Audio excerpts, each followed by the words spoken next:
back for another video. Today we're gonna be not all day today, but throughout this video, it'll probably be a few days. Morgan's taking that driver's side header off over there. She's trying to get the bolt loose, but the passenger side one pulled off as we were taking the engine out. I actually had to remove it. Morgan and I did, but we're gonna start stripping this engine down, get the wiring harness off to use for that engine, and everything that we're gonna be using for that engine stored away. And then just keep some of the extra parts and scrap the block.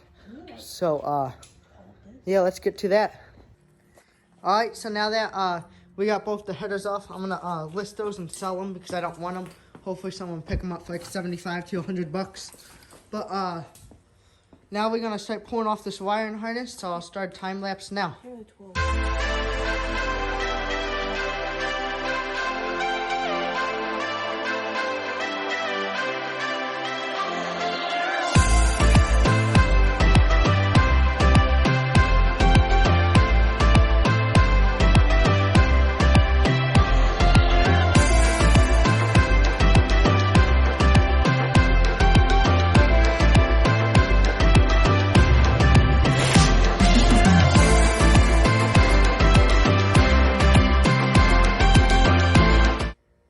As you can see, we got the wiring harness off this engine.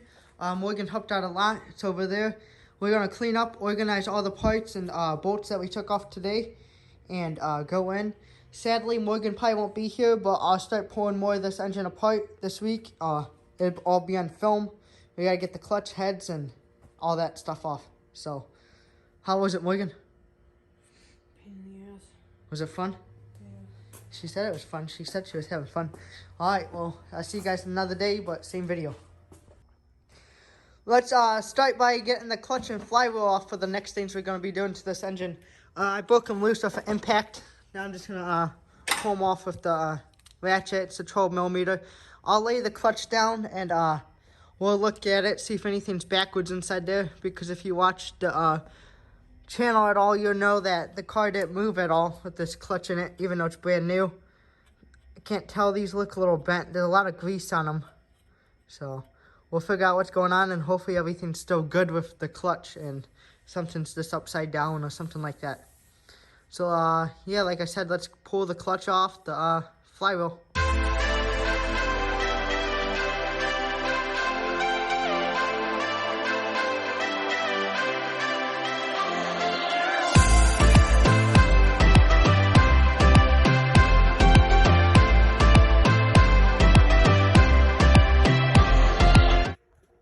So there we have it, the flywheel.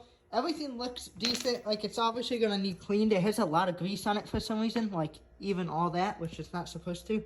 So hopefully I can clean it up and it still work. None of this stuff was bad. Not that I could see, like maybe the flywheel was on crooked or something. But the disc was in there correctly, like how it is now. So the flat side would be hitting the flywheel like it's supposed to. And the thick side was sticking into the pusher plate. So I'm just going to clean it up and hopefully we use it. Everything should be good. I don't know what the problem is. I'm going to have to look at the tranny and the throttle bearing and let you guys know if I see something over there, why it wouldn't move. So like it would always act like it was in gear, kind of like you'd push the clutch down and try to put it in gear and it wouldn't go, but you could start it in gear and take off. So I don't know. And I adjusted the clutch cable when I first got it, and it still did it, so we'll figure it out. Hopefully I don't put it all back together and think it's going to work, and it does that same exact thing again, and then we at square one again. But now that I got this off, I'm going to put this in a box and whatnot, put the bolts away, and start tearing off the front of the engine. Get all these pulleys and stuff off. I probably won't film much or do a time-lapse just because that's probably getting boring for you guys. But after I get all that off, I'll probably show you guys me taking the timing chain off, and then we'll remove these heads. Alright guys, we're back out here. I don't know what I left off, but I said I was going to get the timing cover off and everything like that. But we got the valve covers off too. Oil pan, which I got it draining what's remainder in there, whatever you want to call it. Morgan's out here. She's behind the camera. She's going to be helping out. She's back finally. She doesn't have to work today. But we're going to pull this timing chains off and get these heads off. This is what a 80,000 88,000 mile Mustang engine looks like. Pretty clean. I'm gonna probably use these heads for that block over there. See if I gotta take them to the machine shop or not. But let's see what the pistons and stuff look like too.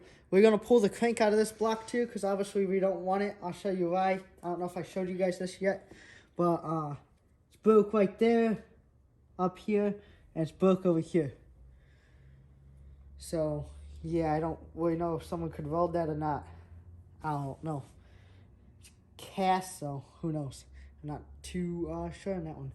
But yeah, I already loosened everything, so let's just start pulling. Let's pull these off first. The tension wrist, which is 10 millimeter. I'll pull one chain off with you guys so you guys can see me do it. This is probably gonna be a longer video. Hope you guys watch through the whole thing. Should get me a little bzz. William? Not everybody knows what a little bzz is. Well, like little electric ratchet, battery powered ratchet. It's like bzz. I got the engine at top dead center too, so nothing should get hurt. No valve should get bent. Nothing got bent on my blue one when I did all this.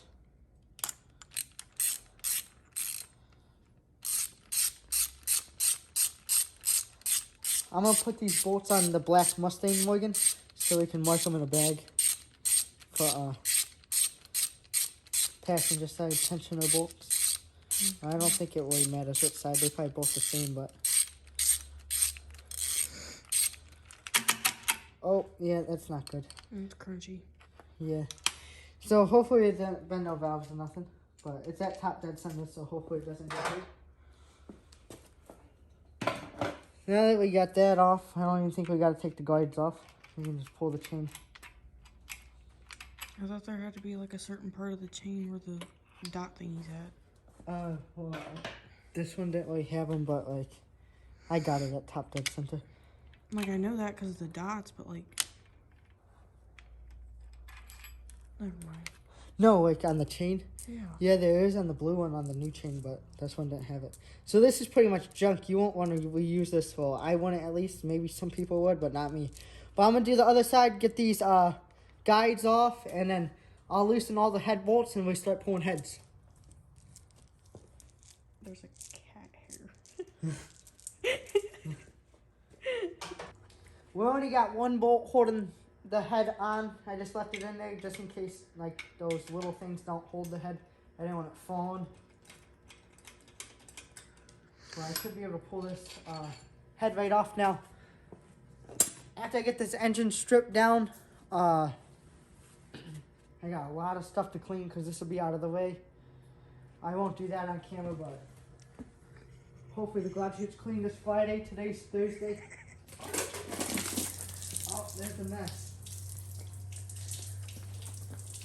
Ooh. Take a look under that head. Doesn't look too bad. I don't know if that means it has a blown head gasket or not, since it just did that. All this rust all in there. I don't know if those are supposed to be, I don't know if those are clogged or what. Look, can you see in them? Like, I don't know if you can without the light. No, Let me turn the light real fast so you guys can see. Can you see a little bit? Mm-hmm. But let me pull this other one off and I'll show you both of them and then we'll take a look at the pistons. Ew. Now that's a mess. But like I don't even see cross hatching really inside these, like, looks like that. That engine had it when I tore that one apart, and that engine has it because if you flip it over and take the oil pan off, you can see inside the cylinders, and it has like where you can see like it looks like cross hatching. But this one doesn't even have it, which is weird. This one only has 88,000. That one has 161,000, 162,000, and that one has 160,000 something. So that's kind of weird. But yeah, now the next steps are going to be to oil pump all this stuff, engine mounts, which we're going to keep, solid engine mounts, and getting that crank out and storing that crank in case we ever need it. Could probably be reused or just keep it so we don't scrap good stuff. But yeah, let's do it.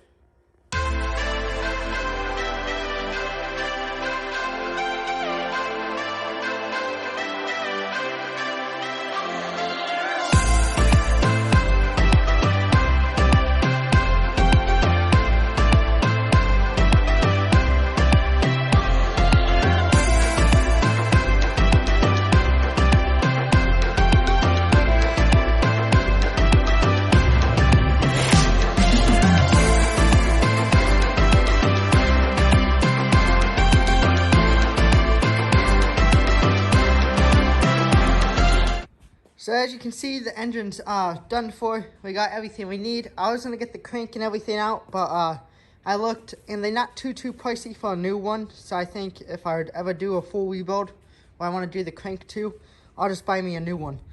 So I'm just gonna take this back to the scrap pile now. It's light enough, I can wheelbarrow it back there. And yeah, clean up all this mess now. Organize all the parts. Most of the parts are organized. Next step to this car, I might try to paint the engine bay, so that'd probably be the next videos. And then we also do gotta get that engine apart and put back together with all the good parts and cams and everything. I got pretty much everything to do, like a refresh on it.